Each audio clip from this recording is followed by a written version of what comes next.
Welcome to Financial Revelations. I am David Safransky, your host, and it's my birthday. Thank you for all the birthday wishes. When I was on WCRF yesterday, they had a little cheesecake for me, a birthday card. It was very nice. Thank you guys. By the way, I'm on the radio every Thursday from 8 to 9 a.m. on 103.3 in Cleveland or on Moody Radio's app, but it's WCRF in Cleveland, so you can listen to it from anywhere. But if you're in Cleveland, listen to it here, and you can do that. You could also call us at any time, 1-800-344-2534. You can ask questions, get information. There's no charge if you have a question or anything. We don't ring the register every time somebody has a question. So, but I do want you to call because on October 25th, I'm going to do a financial workshop, 6:30. Elyria, Ohio. You can call and get details at 1-800-344-2534. It's $10. All the money's going to charity. If I don't charge anything, we'll get like 7,000 reservations and no one will show up. So you'd be surprised at what people will drive through for $10. And we get to support a charity. So it's going to go to the Amazon mission where we drill fresh water wells, do other things. We're going to talk about the markets, of course. We're going to talk about a couple of foundational principles of financial planning that everybody needs to do. It doesn't matter how much money you have or make. Everybody needs to do them. And we're going to talk about geopolitics because there's a lot of geopolitics right now that are affecting markets. And it is important. We need to understand them. And it will make you a better dinner party guest because you could bring up subjects that nobody else will know about. And the big thing that we're going to talk about, as if that's not enough, is we're going to talk about the financial pivot that's coming, that the Fed is going to help us with. That's on the way. I don't know if it'll happen in November or December. I need to look at the data. It's a little bit fungible in its time frame. But you got to call to make a reservation, okay? You got to call. You can't just show up. We got to plan. There's a limited amount of space. We're having it at a small church, so it's not like we could take 1,000 people. So call 1-800-344-2534. 1-800-344-2534. Josh is going to put it right up here on my forehead where you could see it. There's a lot of space up there.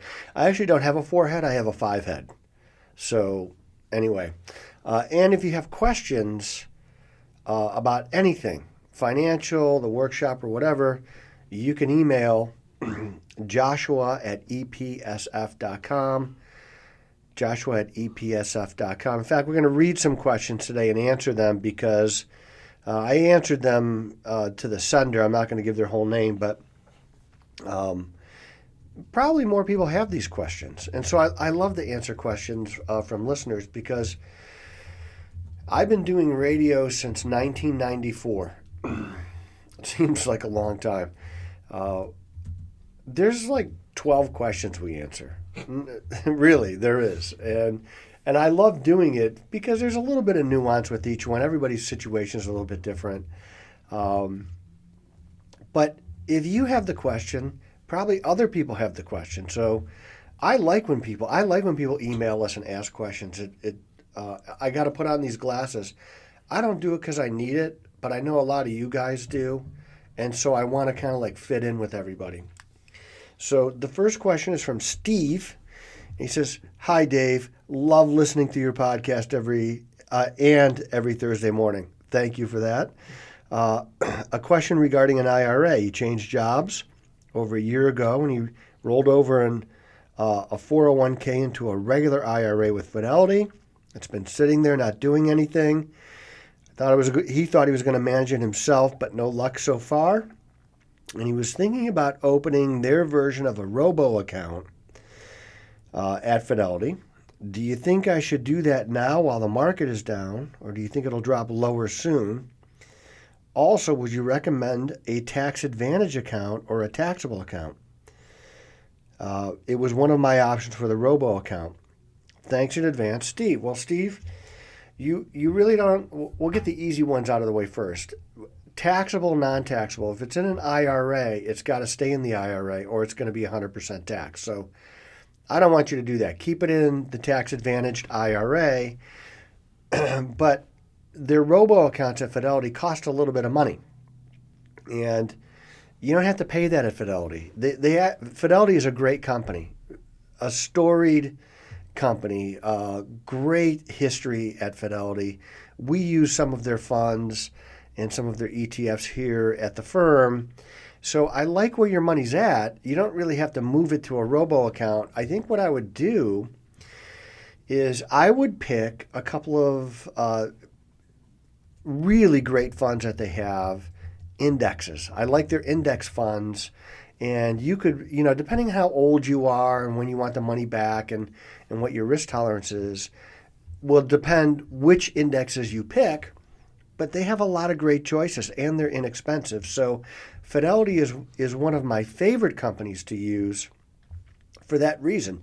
If you're going to manage your money by yourself, it's really low cost. And I think for a small fee, you can call and have somebody kind of go over things with you. But I think what I would do is, if you're going to manage your money by yourself and you're going to use a firm like Fidelity or Vanguard or somebody like that, it wouldn't be a bad idea to sit down with a planner for maybe a couple $100 fee and just have them look over your stuff once a year. I don't think that's wrong. I don't have a problem with it either.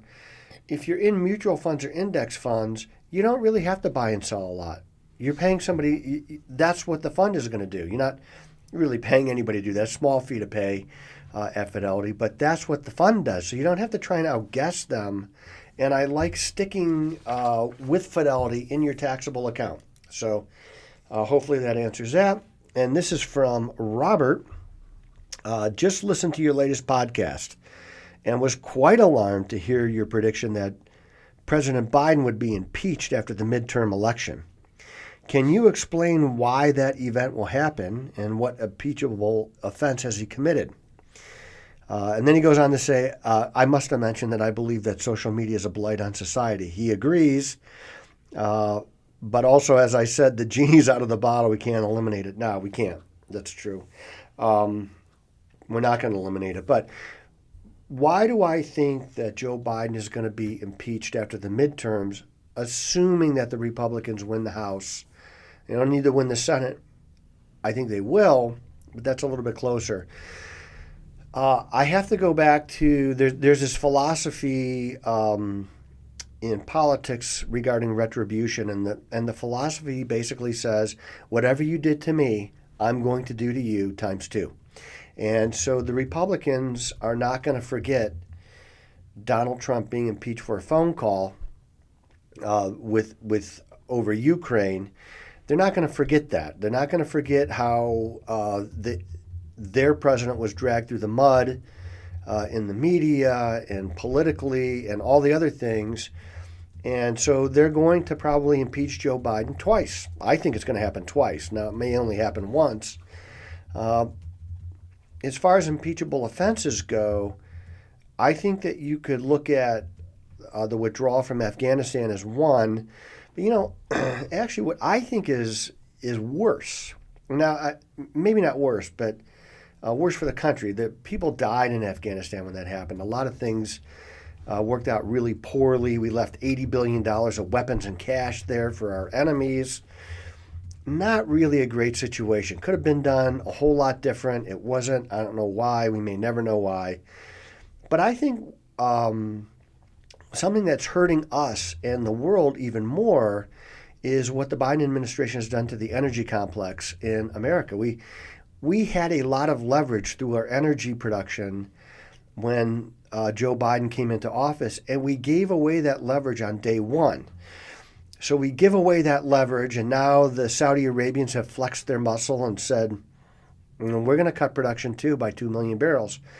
And Russia invaded Ukraine. One of the reasons why they had invaded Ukraine prior to the Biden administration is because America could have really made up a lot of the difference in energy loss in Europe that has arisen from the Ukraine war, because Russia has cut off a lot of that energy supply.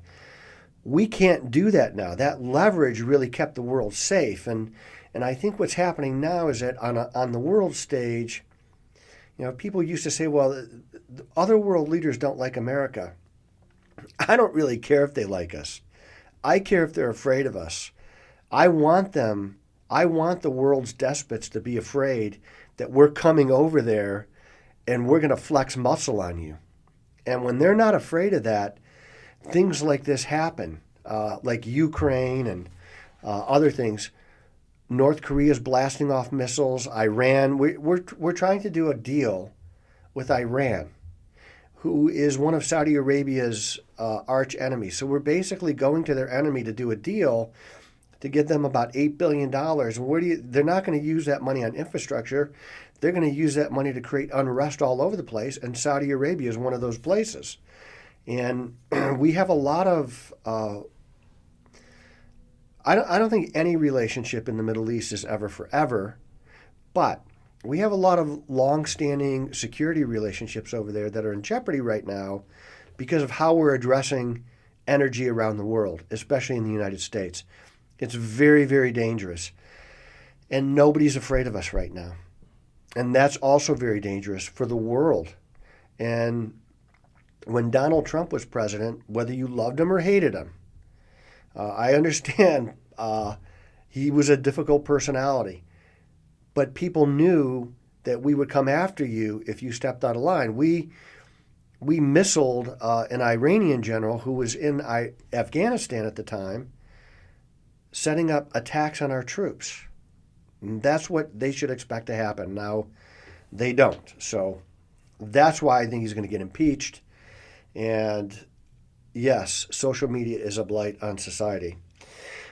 This is from Ken.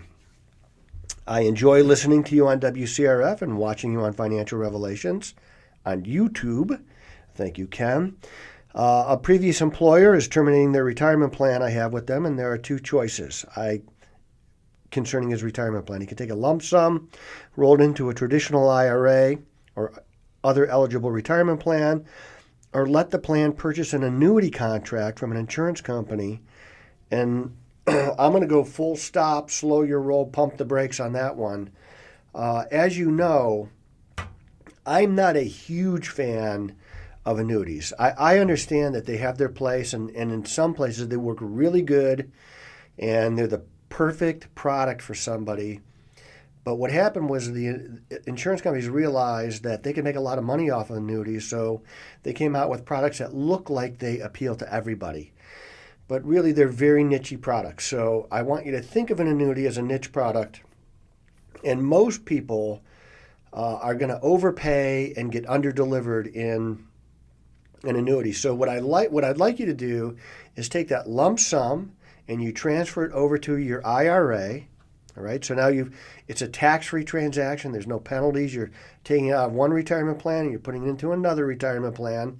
And then we're going to manage it there. And if you don't like where your IRA is at right now, once all the money gets over there, then you could transfer it to a place that you like, whether it be, a firm where you have people like us there, or a Fidelity or a Vanguard. One of the things that I don't do a lot on the podcast or on the radio is I don't tell you why you need to be at my firm. Because quite frankly, there's a lot of choices that we have, and I don't want it to look like a commercial. Now, I'd love if you guys came here. Of course I would. We love to work with people. We've been in business for 30 years. I'm never going to retire. I'll get hit by a bus before I retire. So when somebody says, well, hey, you've been around for a long time. When are you leaving? I'm not. I'm always going to be here. So that's not a question. But I want you to know that there are a lot of choices that you have. And some of them are really good choices. So if you went to a Vanguard or Fidelity, you're not making a mistake. Now, if you went to a Vanguard or a Fidelity or someplace like that, but you wanted really personal service, that's probably not the place for you, because you're not going to get really personal service. Every time you call, you're going to get somebody different. One time it's going to be Joey Tentpeg. Next time it's going to be Susie Kafong. It's going to be somebody different every single time. And so if you want somebody who will sit down with you and kind of work through those details, then I think it really does benefit you to go with a place where you have a person. And, do they need to be around for 30 years? No, but I kind of like somebody who's been through some of the tough stuff because they tend to react better to the tough stuff. This market that we're in, it's tough. There's we call it a tough tape right now. It's you're up way up one day, you're way down the next day. Like you get whiplash watching this market right now. But one thing that I know is that while the Fed is actively engaged in raising rates, it's going to be tough. The minute they get to where they're going or they signal that they're close, the market will take off. I think that there's 6 to 10% market gains if the Republicans take the House and the Senate.